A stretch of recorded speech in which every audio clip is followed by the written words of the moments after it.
তাদের সমস্যা, আপনার না।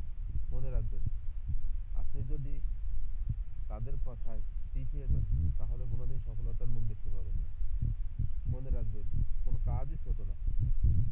যারা ছোট মনে করে ওরা তাদের বড় সমস্যা। ইংলিশে একটা প্রবাদ বাক্য আছে, রাজস্ব স্বয়ুরিক, যেমন কর্ম তেমন ফল। মনে রাখবেন, আপনি চায়ের দোকানের যে বিজ্ঞানীরা আছে আপনাকে নিয়ে অনেক কথা বলবেন, কিন্তু তাতে কিছু যায় আসে না। আপনার কর্মই আপনার আসল। কর্ম করবেন, কর্ম যেটুকুই হোক, যত ছোটই হোক, আপনি যে কাজ করেন সেই কাজ আপনার করতেই হবে। কারণ কি, চায়ের দোকানে পাড়া প্রতিবেশী, আপনার আশেপাশের বন্ধু বান্ধব যারা আছে তারা নিয়ে আপনাকে অনেক কিছু বলা বলি করবে। এই বলা বলিকে উপেক্ষা করে আপনার এগিয়ে যেতে হবে।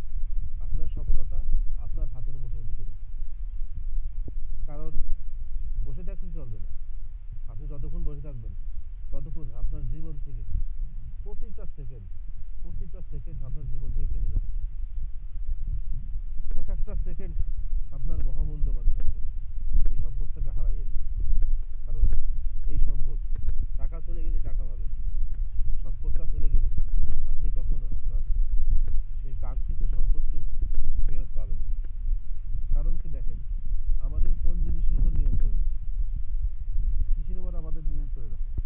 দেখুন, আমাদের হাত পা, অঙ্গ প্রত্যঙ্গ, চুল, নখ, দাড়ি, যত কিছুই দেখেন আমাদের কিন্তু নিয়ন্ত্রণের বাইরে। কারণ কি, তাহলে তো আমাদের চুল পাকলো কেন?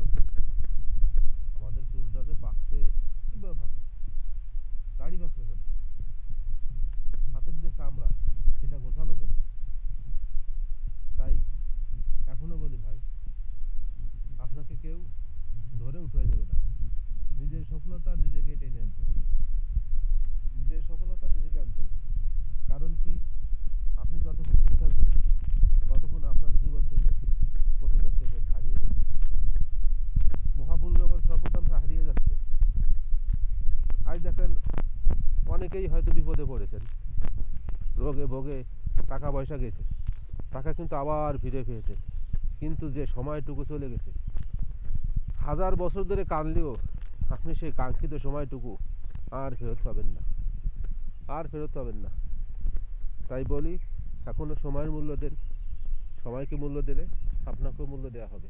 ধন্যবাদ।